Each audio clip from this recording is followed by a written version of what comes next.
이러한 죄인들을 변함없이 사랑해 주시는 하나님께서 오늘 우리에게 주시는 말씀은 에스겔 3장 1절로 11절 말씀입니다. 구약성경 1153페이지 에스겔 3장 1절로 11절 말씀까지 교독하시겠습니다. 제가 먼저 읽습니다.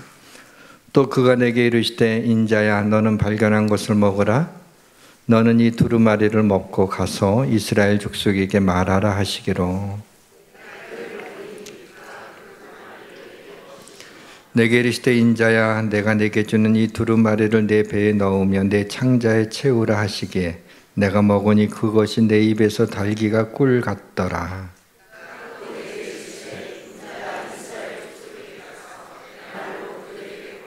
너를 언어가 다르거나 말이 어려운 백성에게 보내는 것이 아니요 이스라엘 족속에게 보내는 것이라.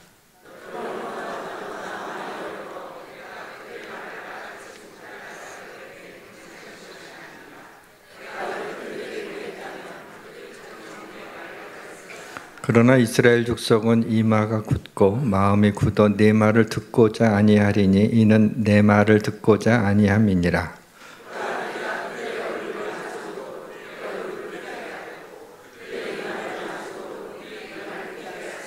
내 이마를 화석보다 굳은 금강석같이 하였으니 그들이 비록 반역하는 족속이라도 두려워하지 말며 그들의 얼굴을 무서워하지 말라 하시니라.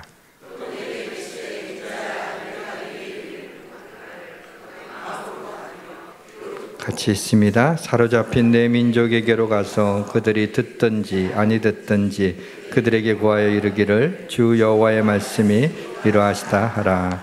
아멘.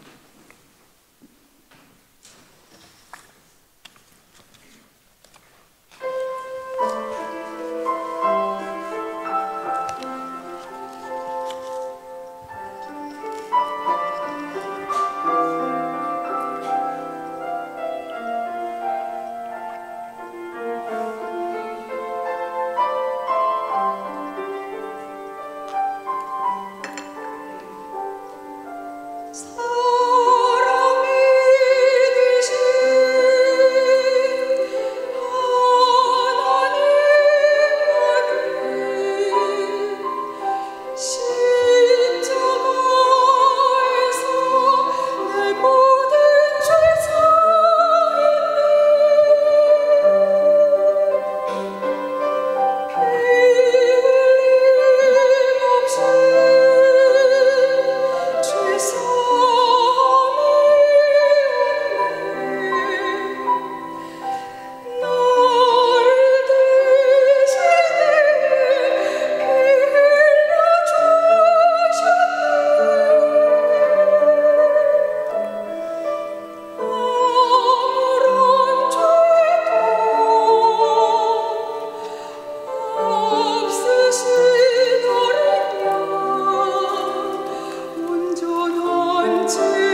이곳에 오셔서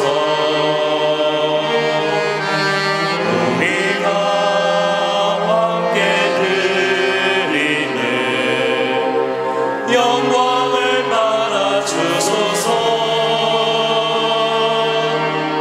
우리는 주님의 백성, 주님은 우리 왕이라. 왕이신 예수님 오셔서 좌정하사 다스리소서.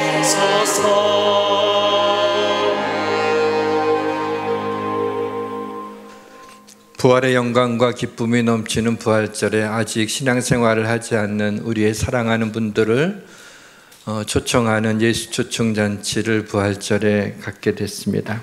믿음이 없는 이들을 어떻게 교회로 인도하여 예수님을 만나게 할 수 있을까요? 이 시간은 그들을 교회로 인도하는 방법론에 대해서 말씀을 드리는 것이 아니라 그들을 교회로 인도해야겠다고 하는 마음을 크게 하려고 전도에 대한 말씀을 드리려고 합니다. 사실 전도에 대한 말씀은 듣고 싶은 말씀이라기보다는 들어야 할 말씀입니다. 전도하기로 결심하는 것은 이번 사순절에 성경 필사를 해야 되겠다. 이번 고난주간에 매일 새벽 기도회를 나가야 되겠다라고 결심하는 것보다 훨씬 더 어렵습니다. 왜냐하면 영적 부담이 크기 때문입니다. 이 시간 성령님이 역사하셔서 전도할 수 있기로 결단할 수 있는 거룩한 용기를 주시길 주님의 이름으로 축원합니다. 성도님들 중에는 나는 새가족이니까 전도하지 않아도 될 거야. 나는 믿음이 약하니까 뭐 나 같은 사람이 어떻게 전도를 해? 라고 생각하는 분이 있을 수 있습니다. 근데 아이러니한 것은 예수님을 영접한 지 얼마 되지 않는 분들이 오히려 전도를 더 잘 하십니다.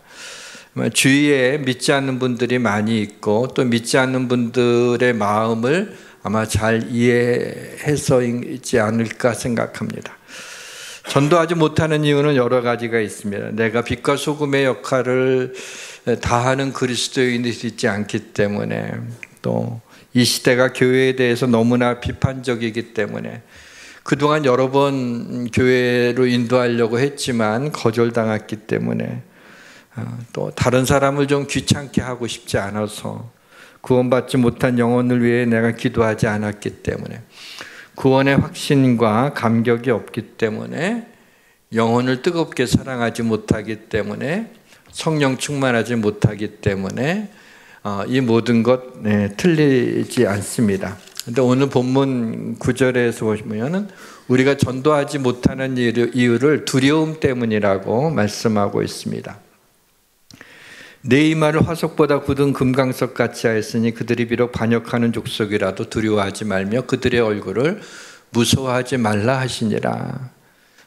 이마를 금강석 같이 했다. 그래서 오늘 말씀의 제목을 금강석 이마, 금강석이 다이아몬드니까 다이아몬드 이마라고 제목을 잡았습니다. 내 이마를 화석보다 굳은 금강석 같이 하라는 말씀은 복음을 전하는 그 대상을 두려워하지 말라는 것입니다. 중산마을 상가 2층에서 우리 교회가 개척된 지 얼마 되지 않았을 때입니다. 개척교회니까 전도를 생명 걸고 전도를 해야죠. 전도하지 않고는 아무런 일도 일어나지 않습니다. 그래서 전도를 몇 명 되지 않는 성도들 중에서 내보낼 수가 없어서 두 명의 여집사님하고 아파트 전도를 나갔습니다. 그래서 아파트 맨 그 꼭대기층에 올라가서 거기서 이렇게 그 라인을 따라서 내려오면서 이제 전도하기로 합니다. 그래서 그 집사님 두 분한테 전도는 이렇게 하는 겁니다. 잘 보세요. 그리고 이제 미리 좀 얘기를 했어요. 배를 눌러서 문을 열면 일단 발 하나를 싹 집어넣으라고. 그러면 문을 닫고 싶어도 발에 걸려서 이제 안 닫아지니까 그렇게 하고 너무 목이 마른데 물 한 잔 주실 수 있느냐고 그렇게 얘기를 하면 또 착한 사람들은 또 물 주느라고 물 마실 동안에 얘기를 하게 되잖아요. 그러면서 이렇게 얘기를 하는 거라고. 그래 이제 그렇게 얘기를 하고 맨 꼭대기층에 올라갔습니다. 그래서 첫 집에 벨을 눌렀는데 띵동띵동 하는데 문을 열어주지 않는 거예요. 아마 없었던 것 같아요. 그때 제 마음이 아쉬운 게 아니라 다행이다 이런 생각이 드는 거예요. 이게 무슨 상황입니까? 지금 목사가 성도들과 함께 전도하러 나가서 벨을 눌러서 아파트 문을 열어주지 않으면 그게 좀 실망스러워야 되는데 오히려 아무 소리 없으니까 휴 다행이다 이런 생각이 들고 안 계신가 빨리 내려가자고 그러면서 쭉 내려가는데 그저 몇 집 문 열지 않았지만은 그냥 몇 마디 하고 못했어요. 두 여집사님한테는 들키지 않았지만은 제가 얼마나 마음속으로 부끄러웠는지. 이게 목사 맞아? 전도하러 가서 세상에 문이 안 열리기를 바라고 있다니 이게 뭔가. 아마 전도에 대한 두려움이 있었던 것 같습니다. 이것은 제 성격의 문제라기보다는 전도하지 못하게 하는 사단이 제 마음에 두려움을 심어 놓은 게 아닌가라는 생각을 합니다. 예수님이 십자가 달려 죽으신 제자들은 유대인들이 두려워서 모인 곳의 문들을 다 닫았습니다. 이때 부활하신 예수님이 오셔서 첫 일성이 너희에게 평강이 있을지어다 말씀하시며 손과 옆구리에 못 박은 또 창으로 찔린 그 상처를 보여주시니까 예수님의 십자가의 죽음을 목도했던 제자들이 예수님의 옆구리와 손에 그 못자국과 창자국을 보고 이들이 정말 주님이 다시 사셨구나 라면서 기뻐합니다. 그리고 이제는 그 주님이 우리와 함께 하시기 때문에 두렵지 않았습니다. 주님이 주신 평강이 제자들의 마음에 있는 두려움을 내몰았습니다. 숨어있던 제자들이 이제 거리에 나와서 외칩니다. 너희가 생명의 주를 죽였도다. 그러나 하나님이 죽은 자 가운데서 그를 살리셨으니 우리는 이 일의 증인이로다. 그리고 종교 지도자들이 이 베드로와 요한을 향해서 도무지 예수의 이름으로 말하지도 말고 가르치지도 말라. 그러나 베드로 요한이 하나님 앞에서 너희 말 듣는 것이 하나님의 말씀을 듣는 것보다 더 옳은가 판단하라. 우리는 보고 들은 것을 말하지 아니할 수 없다. 그러며 다 성령이 충만하여 담대히 하나님의 말씀을 전하자 예루살렘 교회가 급격히 부흥되는 것을 봅니다. 유대 역사학자들에 의하게 되면 예수님 당시에 예루살렘의 인구가 한 5만 명가량이었다고 합니다. 그런데 예루살렘 교회에 믿는 사람들이 2만 명이 조금 넘었다고 합니다. 여러분 5만 명 가운데 2만 명이 넘었다는 것, 특별히 유대 사회에 대해서 알고 있는 사람들이라면 그 유대인들이, 예루살렘의 골수 유대인들이 예수 그리스도가 메시아라고 하는 이 사실을 받아들인다고 하는 것은 기적 같은 일이 아니었습니다. 하나님은 이스라엘이 바벨론 포로 초기에 젊은 에스겔을 불렀습니다.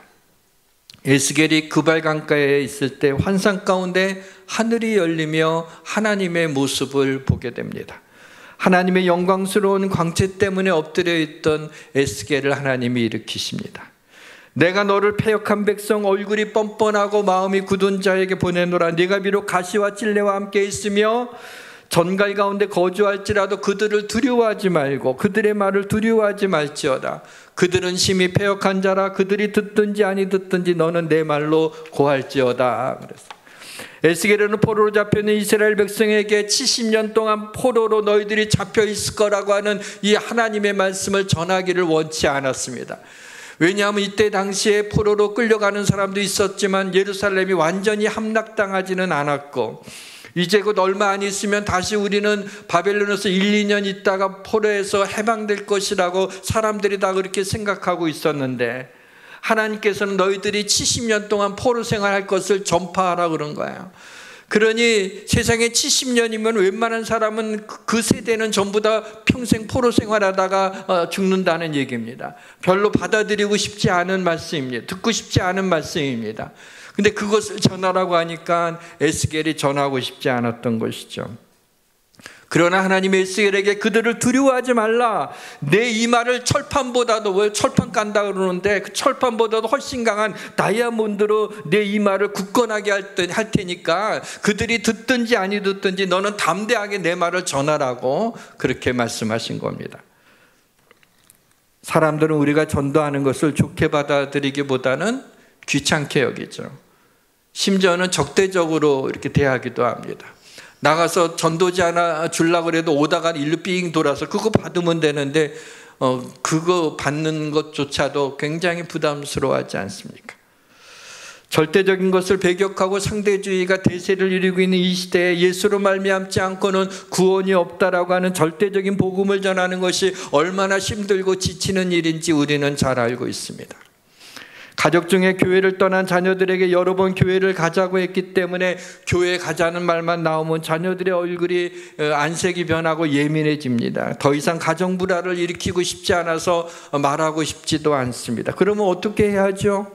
이제 더 이상 교회 가자는 말을 하지 말아야 됩니까? 이 갈등에서 우리가 빠져나올 좋은 구실이 있습니다. 때가 되면. 그 때를 기다려야 하나요? 때가 되면 돌아오겠지라고 하는 안이한 생각, 어느 날 그들이 회개할 기회가 없이 죽음의 때가 온 것을 알면 땅을 치는 날이 올 것입니다.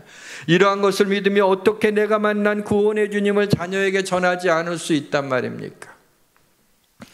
오늘은 왜 복음을 전해야 되는지, 어떻게 복음을 전할 수 있는지에 대해서 생각해 보고자 합니다. 이 시간 성령께서 감동해 주시고 결단케 해 주시기를 주님의 이름으로 축원합니다. 모든 것이 잘 될 것입니다. 인간이 나이가 들어 육신이 병들고 점점 약해지는 것은 인간으로 하여금 천국을 소망하게 하려는 하나님의 치밀한 계획이 숨어 있는 것 같습니다. 영원한 천국을 소유하고 있는 우리에게 단 한 번밖에 없는 이 세상의 삶을 그럭저럭 보내서는 안 됩니다. 인생은 적어도 내가 생각한 날보다 그렇게 길지 않습니다. 야고보서는 내일 일을 너희가 알지 못하는도다. 너희 생명이 무엇이냐? 너희는 잠깐 보이다가 없어지는 안개니라. 우리 인생이 잠깐 보이다가 없어지는 안개와 같기 때문에 더 귀하고 소중한 것입니다. 이 소중한 삶을 그냥 흘려보내서는 안 됩니다. 가치 있는 일을 하다가 하나님 앞에 서야 됩니다. 가장 가치 있는 일은 하나님의 영광을 위해 사는 것입니다. 그 이유는 하나님이 인간을 창조하신 목적이 하나님의 영광을 위하여 창조하였기 때문입니다. 내 이름으로 불려주는 모든 자 곧 내가 내 영광을 위하여 창조한 자를 오게 하라. 그를 내가 지었고 그를 내가 만들었느니라. 하나님의 영광을 위해 산다는 것은 하나님을 기쁘시게 하는 삶을 산다는 것입니다. 하나님이 내게 맡겨주신 사명을 감당하는 삶을 산다는 것입니다. 하나님이 가장 기뻐하시는 일이 무엇입니까? 복음을 전하는 일입니다. 하나님은 그 일을 위하여 당신의 아들을, 아니 당신 존재 자체를 인간의 몸을 입고 이 땅에 내려오게 하셔서 피 흘려 죽게 하셨습니다.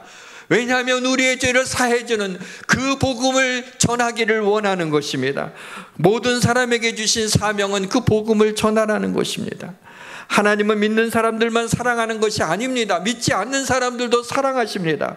그들이 영원히 불타는 지옥에 떨어지지 않도록 불타는 사랑으로 그들을 구원하기를 원하십니다. 그래서 먼저 믿는 자들에게 이 복음을 전할 것을 때로는 부탁도 하시고, 때로는 명령도 하시고, 때로는 축복의 약속도 하심으로 우리에게 복음을 전할 수 있도록 도전하고 계신 것입니다. 몸이 아픈 사람에게는 그 아픈 게 사라지는 것 외에는 별 관심이 없습니다. 빚진 사람에게는 빚 갚는 것 외에는 별 관심이 없습니다. 아내와 다툰 남편은 어떻게 덜 자존심을 상하며 화해할 수 있을까라는 생각뿐입니다. 아이의 성적 때문에 고민하는 가정들도 있습니다. 이러한 일들은 누구에게나 있을 수 있는 우리의 일입니다. 삶의 구조 자체가 문제성을 안고 있는 사람이라면 이런저런 문제들이 더 빈번하게 일어날 것입니다. 이런 일상의 여러 문제를 안고 사는 굴곡진 인생을 살아가는 우리에게 전도하라고 하는 하나님의 명령이 우리의 귀에 들어올까요? 예수님이 산상수훈에서 염려하여 이르기를 무엇을 먹을까 무엇을 마실까 무엇을 입을까 하지 말라. 이는 다 이방인들이 구하는 것이나 너희 하늘 아버지께서는 이 모든 것이 너희에게 있어야 할 줄을 아시느니라. 이 말씀을 하신 후에 주님이 너희는 먼저 그의 나라와 의를 구하라. 그리하면 이 모든 것을 너희에게 더하시리라 그랬어요. 그렇게 하심으로 우리 일상의 염려들과 삶의 곤고함을 이기는 길은 하나님의 나라와 의를 먼저 구하라는 거예요. 그리하면 이 모든 걸 더해 주겠다. 이 모든 문제들을 해결해 주고 너희의 필요를 내가 공급해 주겠다고 말씀하신 것입니다. 그러면서 하늘에 나는 새를 보라고. 저들이 창고를 짓지 않지만 하나님이 굶겨주기지 않지 않냐고 말이야. 들에 핀 백합화를 보라고. 그들의 그 아름다움은 자태를 뽐내고 있지만 길쌈도 하지 않고 돌보지 않지만 그들이 들풀이 그렇게 아름답게 자라나지 않냐고. 하물며 너희일까 보냐. 내가 너희들의 삶을 알지 못하겠냐. 내가 너희들의 모든 것들을 모르겠느냐. 이 모든 걸 먼저 그의 나라와 의를 구하면 이 모든 걸 너희에게 더해 줄 테니 하나님을 알지 못하는 이방인들처럼 먹을 것 입을 것 마실 것 그걸로 염려하여 이르기를 살지를 말라는 것입니다. 먼저 하나님의 나라와 의를 구하라는 것은 하나님께 영광을 돌리라는 겁니다. 하나님이 기뻐하시는 일을 하라는 것입니다. 하나님이 가장 기뻐하시는 일은 잃어버린 영혼들이 다시 하나님 앞에 돌아오는 일이 아니겠습니까? 이 일을 위해 우리의 작은 입술을 열어 복음을 전할 때 우리의 일상의 어려운 문제들을 해결해 주시고 우리의 필요를 채워주시는 약속인 것입니다. 어느 집에 불이 났습니다. 소방대원이 그 집에서 잠자고 있던 그 집 아들을 불 속에 들어가서 건져냈습니다. 가족들이 얼마나 기쁜지 그 아들이 소방관의 품에 안겨서 나오는 거 보고 펄쩍펄쩍 뜁니다. 아들이 죽을 뻔하다가 살아났으니 이보다 더 큰 기쁨이 어디에 있겠습니까? 우리가 전한 복음을 듣고 한 영혼이 구원받았다는 것은 우리가 실감이 나지 않아서 그렇지 꺼지지 않는 유황불에서 영혼이 고통당해야 될 한 영혼을 구원해낸 것입니다. 이보다 더 기쁜 일이 어디 있습니까? 이것을 성경에는 한 영혼이 하나님 앞에 돌아오게 되면 천국잔치를 벌인다라는 걸로 표현하고 있습니다. 이것은 점잖게 표현한 것이죠. 사실은 하나님도 한 영혼이 하나님 앞에 돌아오게 될 적에 하나님이 아마 천국에서 펄쩍펄쩍 뛰며 기뻐하실 것입니다. 우리 교회를 통해 한 영혼이 구원받았다면 우리 모두는 펄쩍펄쩍 뛰며 기뻐해야 될 그러한 일입니다. 영혼 구원은 교회의 존재 이유이기도 합니다. 결혼해서 생명을 잉태하게 되면 불편한 것이 많습니다. 입덧부터 시작해서 몸이 무거워지고 진통 끝에 해산을 합니다. 그러나 아기를 본 순간 그동안의 모든 고통과 힘겨웠던 과정이 잊혀집니다. 이 기쁨으로 아이를 키우는 데 대한 돌봄과 희생을 기꺼이 하게 되는 겁니다. 한 생명을 위해서 그렇게 사랑의 수고가 따르는 것입니다. 입양을 통해 자식을 갖게 되는 경우도 4배로 낫지 않는 대신 더 많은 사랑과 수고가 필요한 것입니다. 전도도 마찬가지입니다. 영혼을 가슴에 품고 기도해서 그 영혼이 교회로 나오면 그 기쁨은 말로 다 할 수가 없습니다.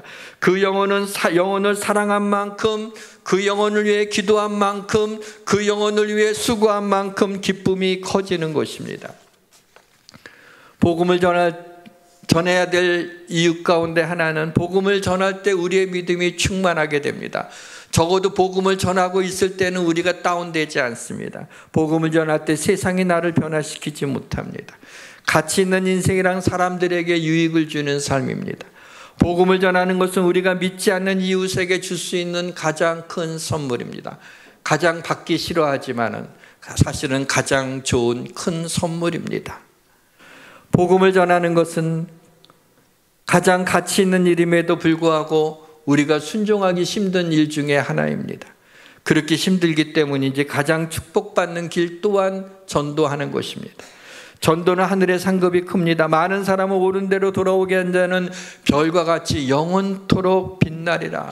세상에 이런 축복이 어디 있습니까? 별과 같이 영원토록 빛나게 한 영혼을 하나님 앞에 돌아오게 할 적에 그렇게 하나님이 기뻐하신다는 겁니다. 우리가 전도를 해야 되는 이유는 하나님의 명령이기 때문에 하나님의 상급이 크기 때문만이 아닙니다. 전도하지 않으면 안 되는 절박한 아주 심각한 이유가 있습니다. 하나님이 악인에게 너는 꼭 죽으리라 할 때 내가 말로 그에게 악한 길을 떠나 생명을 구원하게 하지 아니하면 그 악인은 그의 죄악 중에 죽으려니와 내가 그의 핏값을 내 손에서 찾을 것이고 이는 내가 그를 깨우치지 않음이니라. 그는 그의 죄 중에서 죽으려니와 그의 핏값은 내가 내 손에서 찾으리라. 복음을 전하지 않아서, 하나님께로 인도하지 않아서 그 영혼이 만약에 구원받지 못하고 영원한 유황불에 들어가 영원한 고통을 당한다면 그 핏값을 내 손에서 찾겠다라고 하는 섬뜩한 그러한 말씀을 보게 됩니다. 저는 노아의 이야기 중에서 그 말씀을 읽다가 마음이 쿵 했습니다. 여호와께서 그를 들여보내고 문을 닫으시느니라.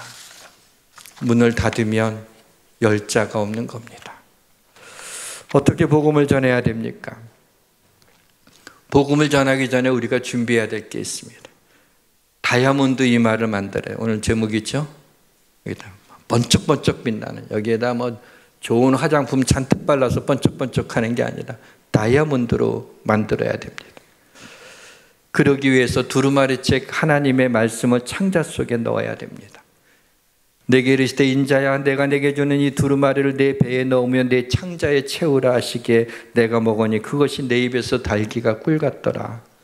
여러분, 창자 속에 이 두루마리 이 말은 성경이죠. 하나님의 말씀을 창자 속에 넣는다는 건 뭐죠? 소화시켰다는 거예요. 그걸 먹음으로 내가 힘이 되는 말씀이라. 그걸 먹어서, 하나님 말씀 먹어서 힘이 났다는 거예요. 구약시대에는 지금과 같은 성경이 없었습니다. 에스겔 때만 해도 당시의 성경은요, 모세오경인 창세기, 출애굽기, 레위기, 민수기, 신명기 5권의 책이 양피지에, 양의 가죽에 쓰여져 있어요. 양을 잡으면 그 가죽을 네모나게 반듯하게 자릅니다. 그리고 그 자른 가죽들을 여러 개를 실로 이렇게 묶어서 쭉 편편하게 쭉 여러 개 길게 만듭니다. 그리고 이걸 두루마리로 만들어서, 당시에 두루마리 성경은 굉장히 비싼, 정말 그거 만드는 건 보통 일이 아니에요. 석유관들이 그 일들을 다 했는데요, 그게 보통 일이 아니었습니다. 근데 에스겔이 환상 가운데 하나님이 한 손을 펴서, 두루마리 책 하나님 말씀이죠, 이것을 먹으라라고 말씀하죠. 이건 좀 환상이에요. 진짜 두루마리 먹는 게 아니라 그것을 보여주십니다. 사랑하는 성도 여러분, 하나님의 말씀을 창자에 가득 채워질 정도로 좀 과식하셔서 영혼이 살찌고 풍성해져서 다른 영혼에게 믿음으로 담대히 주님의 사랑을 전할 수 있기를 주님의 이름으로 축원합니다. 복음을 전할 때 힘든 것 중에 하나가 거절감입니다. 이렇게 했는데 아이 됐다고, 그만하라고, 그럼 좀 거절감이 들죠. 근데 사실 내 생각과 내 말을 전하는 게 아니죠. 하나님의 말씀을 전하는 거니까 내가 거절당하는 게 아니라 하나님의 말씀이 거절당한 거예요. 내가 거절감을 느낄 필요가 없는 거죠. 사람들의 마음이 패역하고 얼굴이 뻔뻔하고 이마가 웃고 마음이 굳어 복음을 받아들이지 않는 건 당연한 것입니다. 근데 그래도 전하라는 겁니다. 사로잡힌 내 민족에 가서 그들이 듣든지 아니 듣든지 그들에게 고하여 이르기를 주의 말씀이 이러하시다 하라 그러는 겁니다. 왜 듣든지 아니 듣든지 전해야 됩니까? 안 들으면 얘기하지 말아야죠, 입 아프게. 그런데 듣든지 아니 듣든지 전하라는 건 들을 자가 있다는 겁니다. 그래서 보게 되면 너는 그들에게 이르기를 주 여호와의 말씀이 이러하시다 하라. 들을 자는 들을 것이요. 그랬어요. 제가 40대 초반 때였습니다. 대전에서 목회자 전도 폭발 훈련이라는 게 있었어요. 그래서 그 전도 폭발 훈련을 며칠 동안 받고 이제 대전에서 서울로 오는 길입니다. 그러니까 지금 전도 폭발 훈련을 받아 이렇게 숙제처럼 올라가면서 내가 누군가에게 전도해야겠다, 그런 마음을 단단히 먹었습니다. 그래서 기차를 딱 탔어요. 그건 뭐 일반 그냥 완행 열차라 좀 시간도 오래 가고 또 좌석도 이렇게 따로 이렇게 자기 좌석이 있는 게 아니에요. 그리고 그때 그 기차의 좌석 중에 맨 뒷좌석은 뒤에 이 공간 이동이 있어서 입석으로 가는 사람들이 있어서 그냥 그 뒤에서 이렇게 잡고 서서 가는 사람들도 있었습니다. 그래서 기차를 딱 타서 딱 두리번 이렇게 봤어요. 누구 옆에 앉아야 되나. 이렇게 보니까 50대 중반의 안주머니가 좀 이렇게 마음씨가 좋게 생겼어요. 저 사람이다. 그래갖고 제가 가서 그 사람 옆에 딱 앉았어요. 어느 정도 시간이 흐른 다음에 그때 뭔가 껌인가 뭔가 뭐 이거 접촉점이 있어야 되니까 그래서 이제 이거 잡수시겠어요? 하고 어색하게 말을 전하고 이제 얘기를 좀 했어요. 그러면서 조심스럽게 복음을 전하기 시작을 했습니다. 이 아줌마는 좀 귀찮아하는 것 같아요. 근데 다행히 그만하라고 이 소리를 안 하시는 거예요. 그래서 전도 훈련 받은 대로 1시간 이상 계속 내가 보면 지금 너무 미안해요, 그 아줌마한테. 근데 그래도 참 고맙게 진짜 마음이 착했어요. 그냥 1시간을 그렇게 하고 나서 영접 기도하는, 그래도 중간중간 그래도 하나님이 역사하시겠지 이제 이렇게 그렇게 믿고 이제 영접하는 시간이 와서 저기 예수 그리스도를 나의 주로 영접하시겠습니까? 기다렸다는 듯이 그냥 뭐 이런 게 아니라 그냥 이를 악물고 고개를 얼마나 세게 도리도리 하는지 좀 얼마나 낙심이 되고 또 좀 안타깝기도 하고 그랬어요. 근데 반전이 일어났습니다. 제가 이렇게 옆에 전하고 있었잖아요. 뒤에 서서 가는 입석 어떤 아저씨가 저한테 이렇게 얘기를 해요. 저기 제가 대신 예수님을 영접하면 안 되겠습니까? Why not? 왜 안 돼?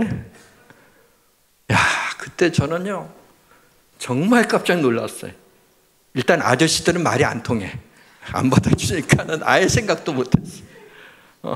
그런데 옆에 그 사람 듣고 싶어서 들은 게 아니라 거기 서서 가니까 바로 내 뒤통수 보고 있었는데 내가 말하는 거를 1시간 동안 들은 거예요, 주의 깊게. 그랬더니 성령이 감동을 하신 거예요.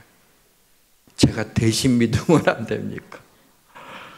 그래 너무 기뻐서 같이 서서 영접 기도를 하고 뭐 주변의 시선도 신경 쓰지 않았어요.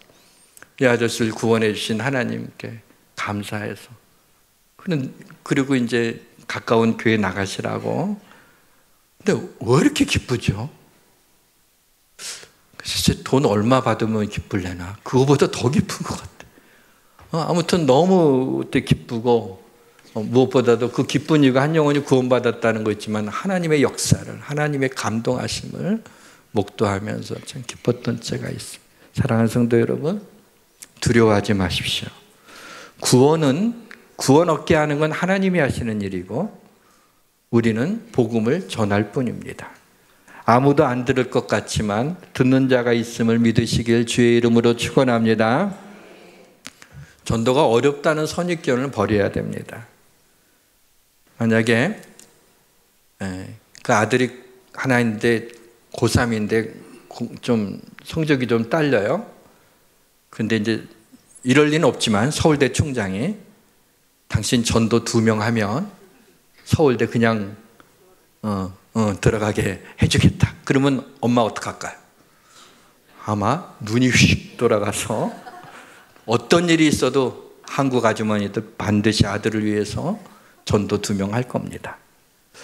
사업하는 사람이 그 열심으로 전도하면 영혼이 구원받지 않을까요?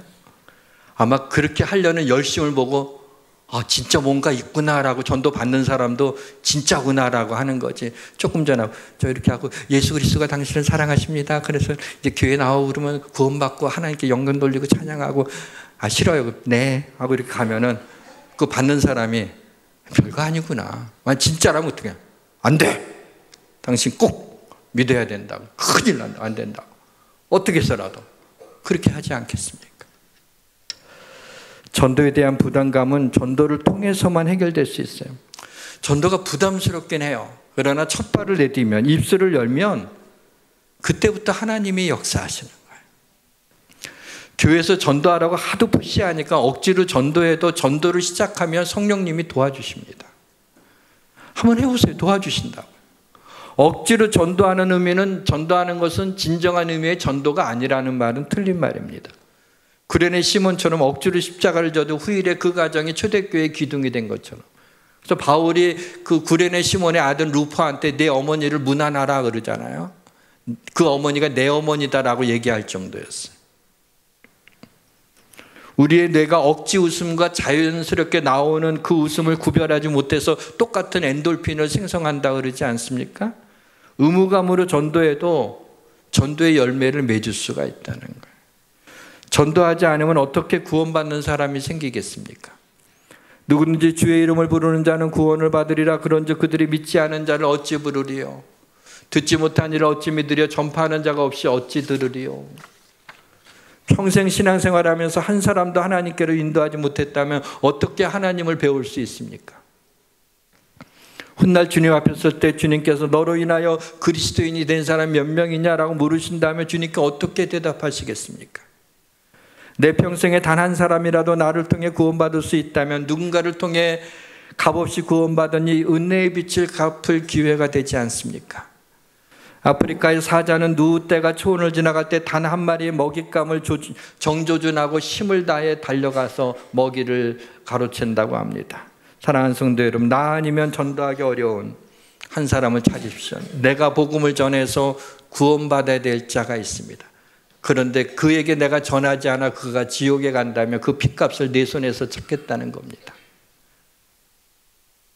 아버지께서 나를 세상에 보내신 것 같이 나도 그들을 세상에 보내었고, 사명을 미션이라고 합니다. 이 단어는 보내다라고 하는 라틴어에서 나온 말입니다. 하나님께서 예수님을 이 세상에 보내신 것은 십자가에 피 흘려 죽게 하심으로 우리를 구원하기 위해서입니다. 그러게 이 땅에 예수님을 보내셨습니다. 예수님의 미션은 십자가에 달려 죽으심으로 우리의 죄를 사해 주시는 것입니다. 예수님이 우리를 이 세상에 내가 너희를 보내노라 보내시는 것은 우리를 위해 십자가에 죽으신 예수님이 우리의 구주이심을 증거하라는 것, 전하라고 하는 미션을 주신 겁니다. 제자들이 두려워할 때 예수님이 오셔서 평강을 주셨습니다. 그러나 제자들이 두려운 마음에 평강을 주시기 위해서 부활하신 예수님이 제자들에게 오신 게 아니라 평강을 주신 목적은 이 세상에 복음을 전하게 하기 위해서였습니다. 예수께서 또 이르시되 너희에게 평강이 있을지어다. 그 다음에 하신 말씀이 뭐예요? 아버지께서 나를 보내신 것 같이 나도 너희를 보내노라. 나도 너희에게 미션을 주겠다라는 것. 부활하신 예수님은 제자들에게 너희는 온 천하에 다니며 만민에게 복음을 전파하라 그랬어요. 전도의 사명을 감당하기 위해서는 성령을 받아야 됩니다.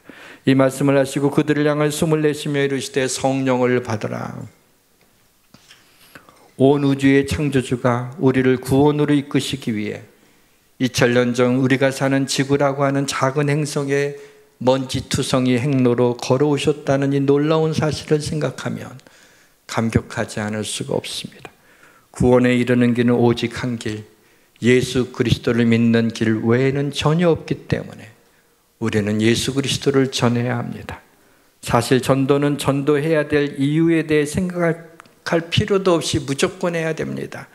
왜냐하면 부활하신 예수님 마지막으로 유언처럼 하신 말씀이 세상 끝까지 가서 복음을 전하라는 명령이기 때문입니다.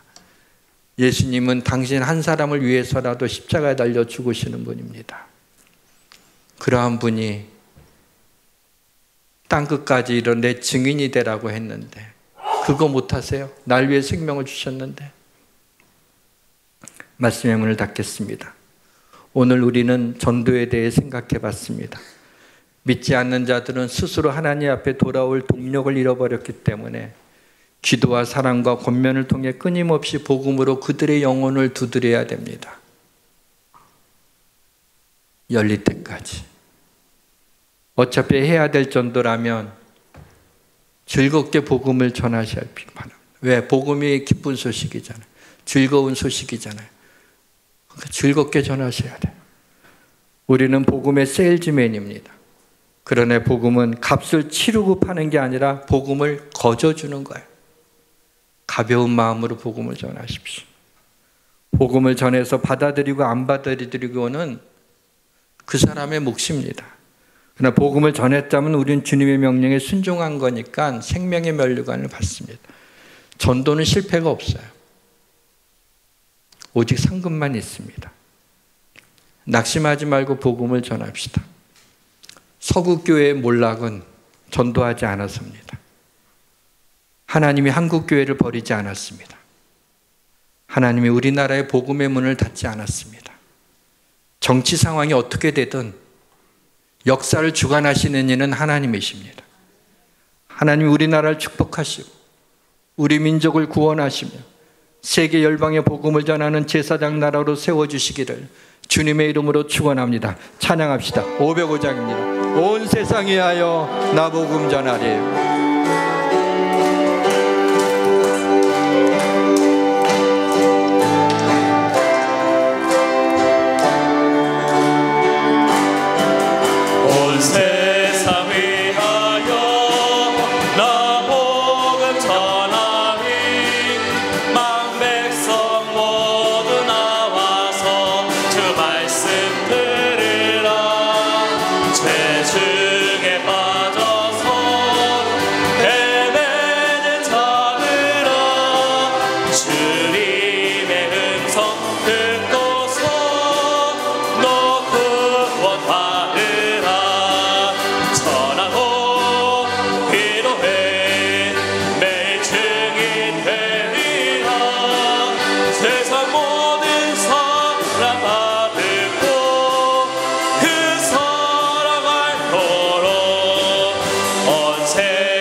하나님 아버지, 우리는 새 가슴이라서 사람들이 눈치만 주면 복음을 전하가도 입을 다물고 교회 가자고 말했다가도 얼른 거둡니다.